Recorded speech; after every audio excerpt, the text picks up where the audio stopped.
dari tadi saya ngobrolin tentang UMKM, sementara saya belum membedah apa itu gerai lengkong, Bu. Oh ya. Karena brand gerai lengkong itu sendiri sudah tidak asing di Kota Tangsel. Boleh dijelaskan, Ibu? Jadi gerai lengkong ini, kenapa saya namakan gerai lengkong? Saya memang awalnya itu membuka gerai untuk para UMKM. Oke. Dan memang gerai ini sendiri dibentuk itu pada saat tingginya pandemi COVID saat itu 2020 ya. Siapa penggagasnya, Bu? Ibu sendiri? Sendiri. Dasar ya. Lanjut. Jadi kaget saya. Lanjut.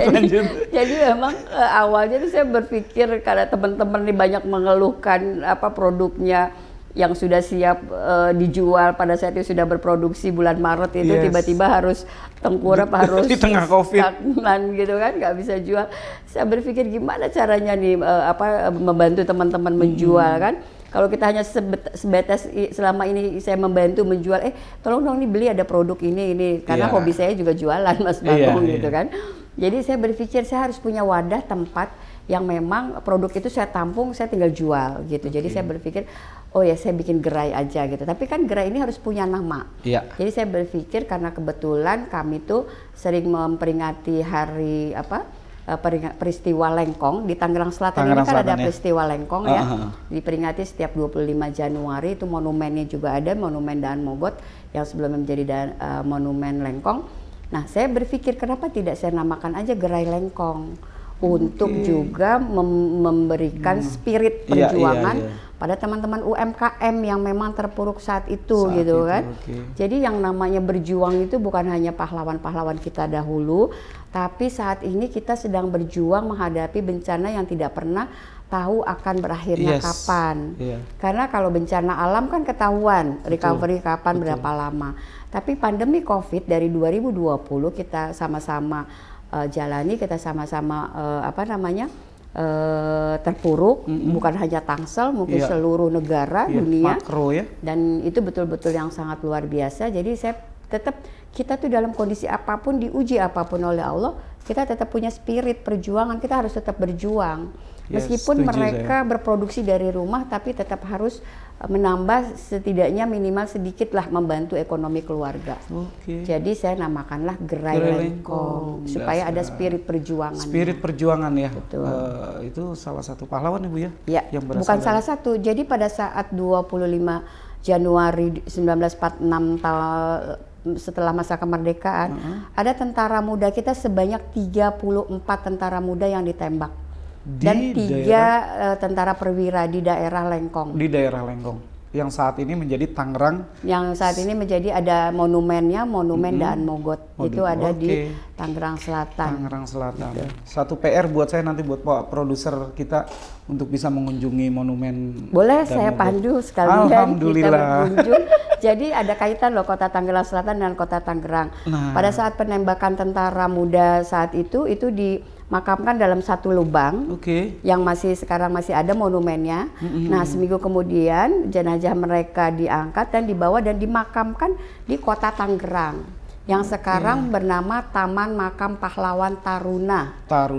Jadi satu-satunya Taman Makam Pahlawan Taruna se-Indonesia adanya di Kota Tangerang. Di Kota Tangerang. Dan itu 37 perwira dimakamkan di sana. Jadi betapa dalam arti daripada gerai lengkong itu sendiri. Betul. Masya Allah. Jadi ada beberapa sejarah yang ditarik sama Ibu, terus juga kepedulian terhadap kaum ibu yang ada di rumah saat itu di masa pandemik, yang sama-sama kita rasakan bahwa ujungnya di mana sih ini pandemik gitu kan. Tapi apakah kita harus di rumah dan nggak ngapa-ngapain terus terpuruk, bisa-bisa meninggalnya bukan karena pandemik, meninggalnya karena kita terpuruk dan stres, akhirnya dah kita nggak punya daya upaya.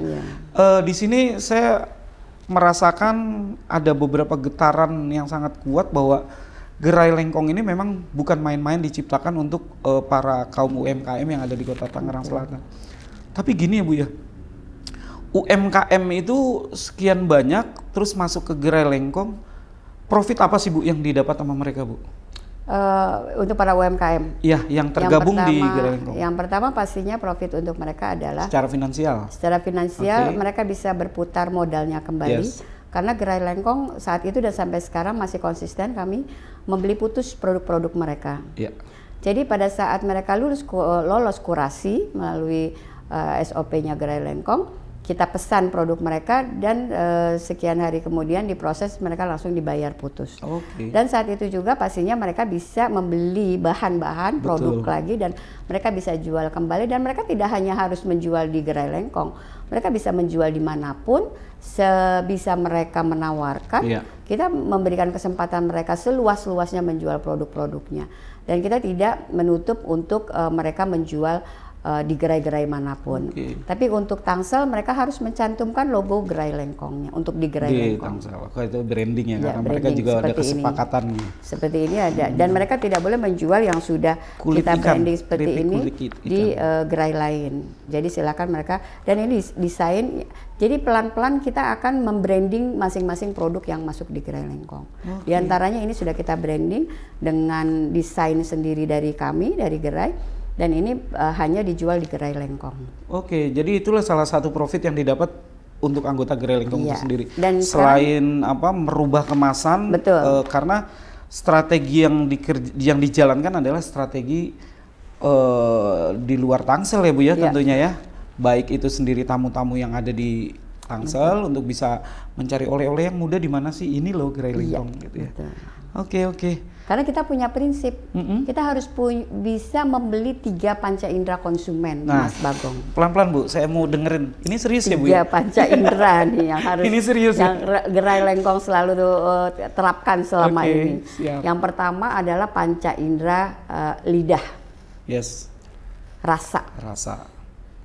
Yang kedua adalah, yang pertama mata deh, salah. Yang pertama mata. Yang kedua lidah, yang ketiga telinga.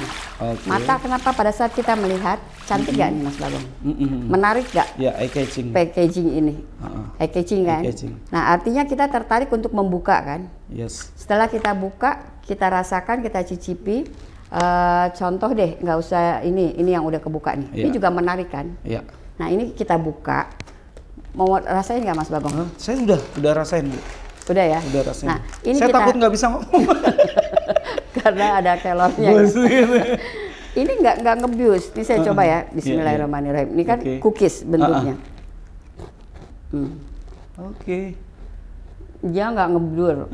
Nah, pada saat saya rasa, kan lidah saya merasakan. Iya. Pada saat saya merasakan, saya bilang dong sama Mas Bagong ini enak banget loh. Mas Bagong denger kan? Iya. Yang pertama kali Mas denger tangkap itu adalah pendengaran kan, dari telinga. Enak. Dari ajakan itu ya. Nah dari telinga itulah akhirnya Mas Bagong menyampaikan lagi ke masyarakat lain, ke teman yang lain, ke orang lain. Jadi itu salah satu 3 panca indera yang harus kita terapkan. Dari pertama lihat dari packaging, rasa. Yang ketiga adalah komentar orang-orang yang membeli produk dari Gerai Lengkong. Jadi mereka akan melihat juga di sini kita sudah cantumkan komposisi. Komposisi nilai gizi. Komposisi ininya ya, komposisi produk ya. Komposisi produk. Terus kita di sini juga ada legalitas dan expire. Nah itu harus tercantum dalam satu produk. Ya itu syarat ya, syarat PIRT atau termasuk syarat legalitasnya kemasannya juga. Jadi di sini semuanya kita sudah terkurasi dari sisi aman, nyaman konsumen membeli melalui Gerai Lengkong. Seperti itu. Kita dengar, kita rasakan, terus kita bisa lihat, kita rasakan, kita dengar. Lihat, kita rasakan, kita dengar. Dari tasty dan itu rasanya udah appetite gitu kalau orang sekarang bilangnya, anak-anak sekarang tampilannya udah appetite banget gitu. Mau nggak mau saya harus beli gitu kan. Jadi akhirnya begitu. Harus disuguhkan langsung di meja tamu pun udah pantas kan. Jadi nggak perlu cari toples lagi. Tapi kalau saya boleh saran Bu ya, yang disebut dengan kearifan lokal aja, dari mulai kemasan awal sampai dengan isi yang appetite mungkin ya ditampilkan secara tradisional zaman dulu.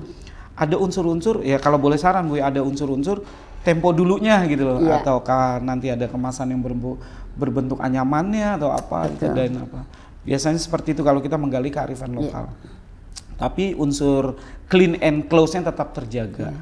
Alhamdulillah Ibu, saya sangat bersyukur sekali bisa menyita waktu Ibu hari ini, walaupun di tengah kesibukannya. Beliau juga seorang pengacara Ibu ya, pengurus Pepadi juga. Pradi Pradi sorry. Advokat Indonesia. Advokat Indonesia, terus juga ketua CSR Tangsel. CSR. Kalau saya sih sementara saat ini melihat ibu itu bukannya ibu pejabat, ibu bukan ketua ini ketua itu, tapi kepedulian terhadap kaum ibu yang ada di rumah di Kota Tangsel ini. Untuk bisa seperti sekarang ini, cukup panjang rasanya Bu ya, hampir 3 tahun kita COVID. Iya. Dan itu saya meyakini bahwa COVID itu memang nggak pernah berujung gitu. Tapi alhamdulillah Pak Wali kemarin bilang udah bisa buka masker, himbauan Pak Jokowi gitu juga. Akhirnya saya bisa keliling-keliling. Kalau diizinkan saya dengan tim boleh nanti kita ke pabrik ya Bu ya. Habis ini kita jalan-jalan ke pabrik Sagon, terus pabrik apa lagi? Bukan pabrik Sagon, ada pabrik tempe, ada pabrik peyek petit, ada kembang goyang, terus ada Denis Cistik, ada kacang bawang. Boleh nanti tinggal pilih mau ke rumah produksi manapun, mereka siap, tapi mungkin harus konfirmasi Pak produser ya. Harus koordinasi. Oke Ibu, terima kasih banyak atas waktunya. Segmen 2 di Saresehan Budaya. Lagi-lagi bahwa dalam budaya itu yang kita petik adalah niat-niat positif dari para leluhur kita bahwa ini harus lestari gitu. Jadi jangan, ya boleh aja kita masuk dan membawa makanan cookies yang ala barat itu, tapi jangan dilupakan bahwa ada makanan jadul. Ada makanan jadul yang juga nggak kalah, ya bukan nggak kalah, memang harus dilestarikan. Pahlawan kita pun bisa berperang karena ini gitu, makan makanan ini notabene-nya proteinnya tinggi, betul ya Bu ya. Terus juga vitaminnya juga tinggi dan mendapatkannya juga mudah. Bahan bakunya. Kembang goyang ini kan zaman dulu. Iya. Biji ketapang. Terus kita ada minuman bir peletok juga. Betul, ada bir peletok. Kalau anak-anak sekarang dengan multivitamin yang diseduh terus keluar, kita sebenarnya nggak kalah dengan bir peletok. Terus juga seaweed itu ya. Rumput laut itu punya protein yang sangat tinggi. Kita dan itu bisa menjaga. Ada karikaturnya ondel-ondel miniaturnya juga. Khas Betawi. Ini Tangsel juga ya Bu ya? Itu batik Tangsel yang saya padukan digunakan untuk memakai ondel-ondel. Ini sahabat budaya ya, nih kita juga ngeliat ada merchandise ya, inilah salah satu kearifan lokal. Selain kuliner juga ada kerajinan. Dan itu dari bahan-bahan daur ulang juga. Bahan daur ulang. Ibu, yang jelas saya punya satu kesimpulan bahwa Ibu ternyata mempertahankan hal ini semua hanya untuk ketahanan pangan yang ada di Kota Tangsel. Terus yang kedua, kalau bicara usaha itu nilai doa kita nggak boleh lepas daripada Tuhan Yang Maha Esa. Jadi nilai-nilai komersialnya sangat tinggi di sini berkat doa dan niatan yang leluhur tadi, yang sangat luhur. Di tengah COVID harus mendampingi Bapak seorang wali kota, ketua CSR juga bisa memikirkan. Saya nggak kebayang dan itu timbul gerai lengkong, kata-kata lengkongnya tadi di bedah pun saya nggak kebayang di situ. Alhamdulillah Ibu, saya cuma satu sih berharap Bu ya, Ibu dan Bapak selalu dikasih kesehatan yang prima. Jadi jangan bosan-bosan untuk merangkul para UMKM yang belum tergabung dalam gerai lengkong. Amin. Satu lagi Bu, ini terakhir. Kita udah ngopi, udah nyicipin juga tadi, kalau saya udah duluan. Saya minta statement apa sih buat teman-teman UMKM yang sudah dan yang belum tergabung dalam gerai lengkong. Monggo Ibu. Jadi untuk teman-teman yang belum bergabung, teruslah berikhtiar, teruslah berusaha, teruslah berupaya, tingkatkan terus kualitas produk kita sendiri, dengan tentunya juga yang utama adalah tingkatkan kualitas pribadi kita. Karena bagaimanapun itu kembali kepada kita sendiri yang memproduksi produk-produk nantinya yang akan dijual ke depan. Karena kalau kita sendiri tidak diperkuat oleh niat yang tulus, dengan niatan ini adalah berdagang karena Allah, berikhtiar karena Allah, berusaha karena Allah, semuanya itu tidak akan ada apa-apanya. Jadi teruslah berikhtiar, teruslah berusaha dan berupaya mandiri, kreatif, usahanya mandiri, kreatif, masyarakat. Jadi UMKM itu adalah usaha mandiri kreatif masyarakat.